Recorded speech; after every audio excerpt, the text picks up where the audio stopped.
senhor presidente da Casa, vereador Damião Silva, vereadores Dóia Orestes, também membros da mesa, demais vereadores, senhora vereadora, público que nos escuta em casa, nos vê em casa pela internet, minhas senhoras e meus senhores. De início, eu queria me dirigir ao vereador Dóia, fazendo um elogio e uma correção.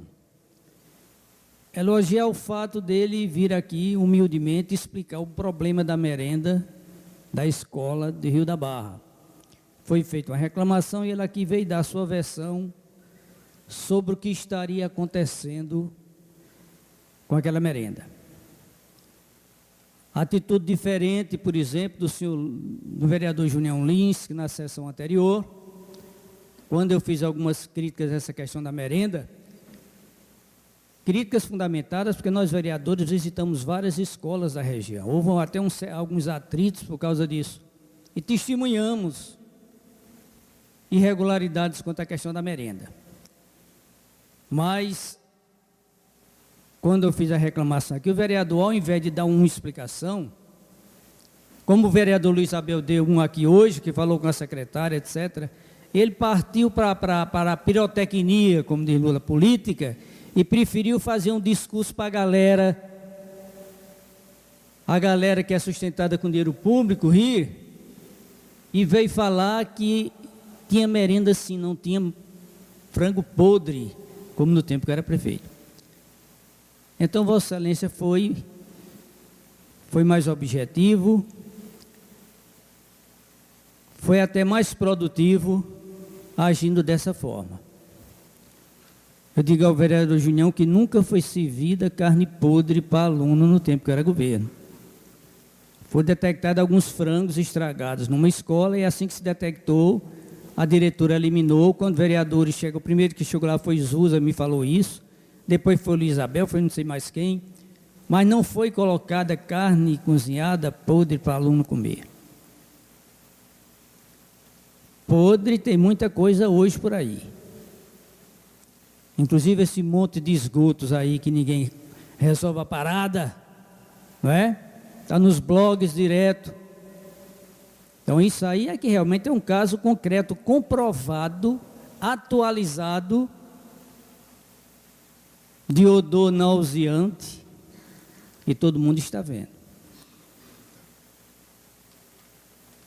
Mas, vereador, quanto à correção que eu queria fazer a Vossa Excelência, paralela ao elogio, essa questão, quando se cobra de Vossa Excelência, ou quando se cobra de Vossa Excelência, não, quando se fala que não é função do vereador fazer obra, se refere à obra física. Vossa Excelência pode transportar seus eleitores, pode buscar no Recife.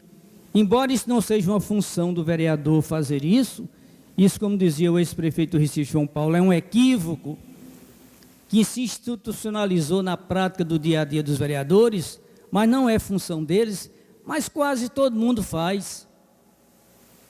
O senhor não está sendo criticado por isso. A gente refere à obra física.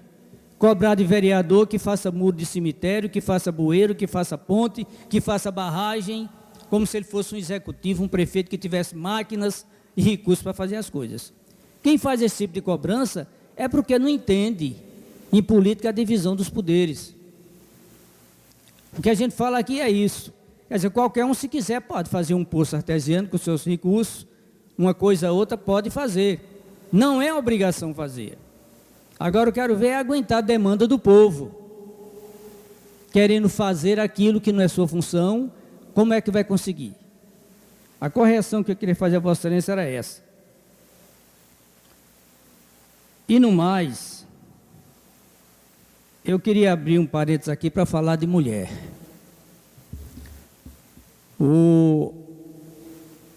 Tem uma música até de Julio Iglesias, que ele canta, uma música de parceria dele, Zezé de Camargo e Luciano, que eles fazem um diálogo sobre isso. Tem até um momento que um deles diz: você sabe como é essa história de paixão, não é? Realmente é complicado. Mas a mulher, ela tem uma história.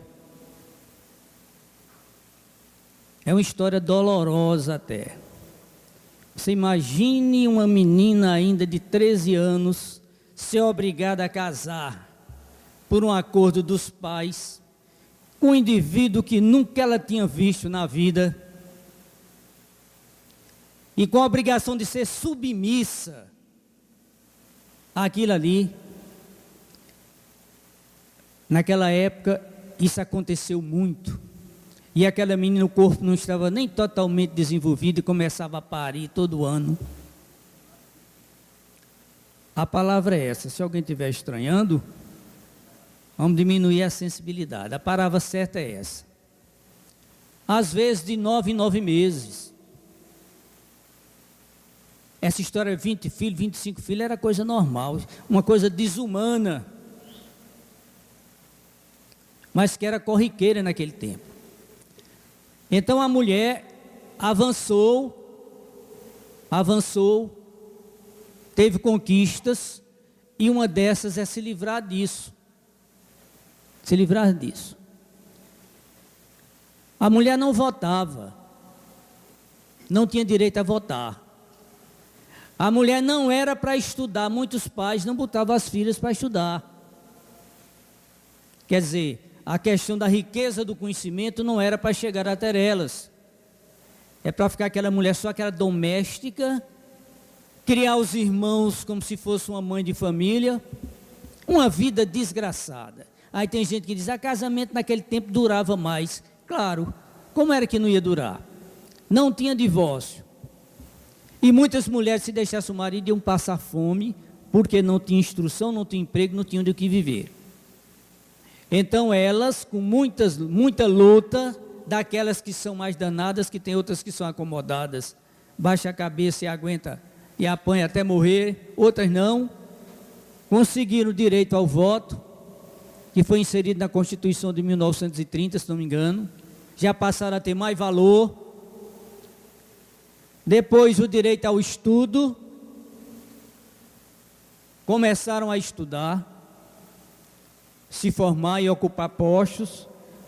O divórcio foi também uma conquista que também beneficiou muito elas. Não deu certo o casamento, acaba. Cada um cuida de sua vida. Direito a trabalhar fora de casa, que muitos maridos não aceitavam, ainda hoje tem deles que não aceitam. Mas a mulher conquistou esse direito, trabalha em condições paritárias com o marido, às vezes ganha até mais do que ele, tem homem que não suporta isso. Acha a humilhação maior do mundo, a mulher ganha mais do que ele.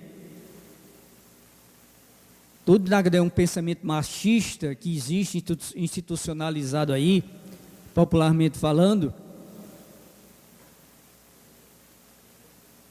Mas, sim, conseguiram inclusive o direito ao controle da natalidade, a pílula anticoncepcional foi uma coisa que favoreceu muito. Para que ter aquele monte de filhos? Então elas passaram a disciplinar, só vou ter tantos. Isso foi outra coisa realmente muito positiva para elas como um todo. Mas é preciso, acima de tudo, a mulher valorizar a sua condição feminina. A mulher é e tem que ser diferente do homem. Ainda ontem eu fazia um debate na faculdade sobre essas coisas. Excelente, porque o aluno aprende a falar em público, aprende a dizer o que pensa e a ouvir os outros também. A mulher não tem que ter vergonha de ser mulher. Não tem que ser parecida com o homem, nada. Ela tem que ser a diferente mesmo. Feminina. As suas condições têm que ser entendidas e respeitadas pelos homens. Inclusive, antigamente o cavalheirismo era mais acentuado, os homens respeitavam mais. Hoje a coisa é séria. Talvez pela liberalização dos costumes. Então, não ter vergonha de ser mulher. Não ter vergonha da sua condição feminina. E entender que os direitos são iguais, mas as obrigações também. Aí onde está o mais difícil. O cara contando uma história que a mulher disse, fulano, levanta que tem o cachorro está latindo muito lá fora, deve ter alguém roubando as galinhas. Disse, minha filha, vá você. Os direitos são iguais, então as obrigações também, vai lá olhar. Mas a gente não deve levar esse extremo. Porque tem que ter um certo cavalheirismo e ver que aquela figura que está ao seu lado é um complemento do seu eu e tem que ser preservada. Criou-se uma indústria de exploração sexual da mulher. Isso tem rendido muito dinheiro. O que facilita muito isso também é a vaidade feminina, que em muitas cabeças é exacerbada. Se você disser à menina que ela tem umas pernas bonitas, a partir daquele dia ela vai querer estar mostrando as pernas a todo mundo. Aí você tem que ir trabalhando a cabeça da adolescente, formando para que ela vá amadurecendo e não se deixe dominar por isso. Se rola muito dinheiro nessa indústria do erotismo feminino, da exploração sexual da mulher. Então muitas mulheres conseguem não ser vistas, não serem manipuladas como objeto sexual, mas muitas não conseguem. Então é um tempo difícil. Na sala de aula a gente tem a oportunidade de conversar muito sobre essas coisas e até ser útil em muitas coisas como professor. Mas vê que o tempo está mudando. Um colega meu ontem falava na faculdade que ia passando para a cozinha de uma casa lá e viu uma menina de 13 anos assistindo um filme pornô nesse celular bendito que levam para todo canto. Então, como é que eu vou dar uma aula de educação sexual a uma menina se ela já conhece até a alma da coisa? Ela vem em casa, às escondidas ali, o pai a mãe não presta atenção, sei lá, às vezes não tem nem como fiscalizar. Se entrega um telefone desse, smartphone, sei lá o nome, com internet e tudo, livre, pronto, então ele ali tem tudo o que ele quer. E se informa de tudo de uma forma que não é a forma correta. Então, a mulher, nesse Dia Internacional, ela merece homenagem, mas merece homenagem todo dia, não é só nesse dia não. Pelas muitas qualidades que ela tem, pelo que ela sofre com o machismo masculino, que realmente é muito forte. A gente tem que explicar a ela nas aulas de biologia que as duas naturezas são muito diferentes. O homem ainda é visto pela natureza em si como um reprodutor. Para a natureza, o homem deve ter o mesmo comportamento de alguns animais de sexo masculino aí que a gente conhece. Mas para a sociedade não, porque tem a educação, ele pensa, ele sabe que não deve agir daquela forma. Então existe a educação para conscientizar e até reprimir, mas o instinto está guardado. E de vez em quando, por uma questão de fraqueza, acontecem certas coisas erradas que devem ser compreendidas primeiro biologicamente e depois socialmente. Então tem muita coisa para se aprimorar nesse relacionamento, mas é fundamental a presença da mulher. Ainda hoje um senhor de 82 anos me falava de como era desmantelada a vida dele e como mudou depois que ele casou. Ele dizia, minha velha era muito cuidadosa, muito atenciosa, muito zelosa. Foi quando eu consertei minha vida, foi depois que me casei com ela. Então tem esses episódios que são altamente relevantes na vida do pessoal. Um minuto, vereador. Eu também queria fazer rapidamente uma referência a esse episódio da indicação do filho de Eduardo Campos para uma função no governo de Pernambuco da Casa Civil. Muita gente fala, mas sem ter o conhecimento da história. Isso é comum em Pernambuco, não só no PSB. Agamenon Magalhães, em 1950, eleito governador, era pressionado para indicar o secretário se não me engano, da Fazenda, por um monsenhor aí de Afogado da Engazeira, Câmara, Arruda Câmara, se não me engano.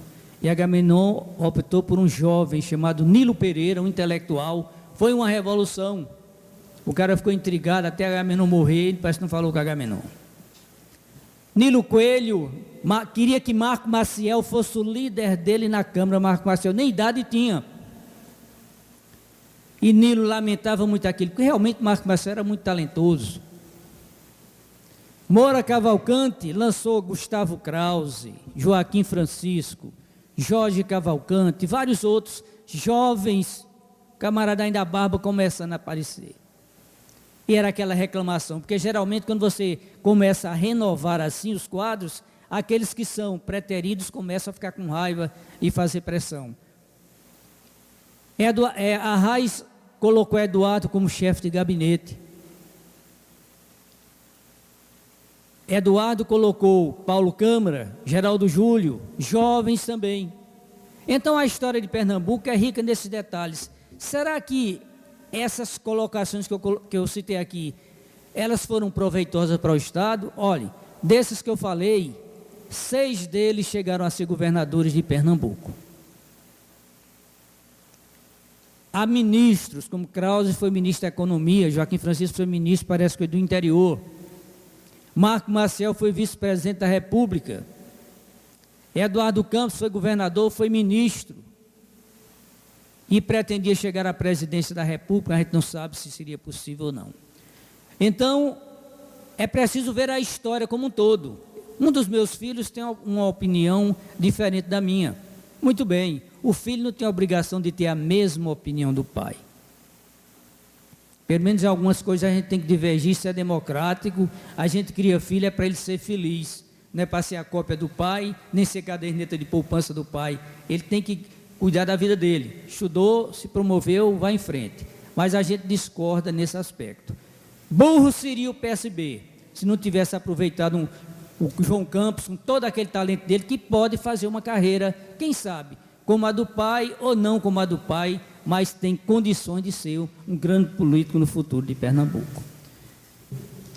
Encerrando minhas palavras, então, parabéns às senhoras mulheres, senhoritas também, e que tenham vida longa e muitos filhos, não como antigamente. Vereador Zé Ivan, eu queria pedir só um pequeno à parte, se Vossa Excelência ainda me conceder, se tiver ainda tempo também, né, presidente? Conceda a revelia do presidente. Não tem a parte, já, a Vossa Excelência vai pronunciar agora, pode, mas pode conceder, vai. Não, eu não estou inscrito não, presidente. Tá não? Não.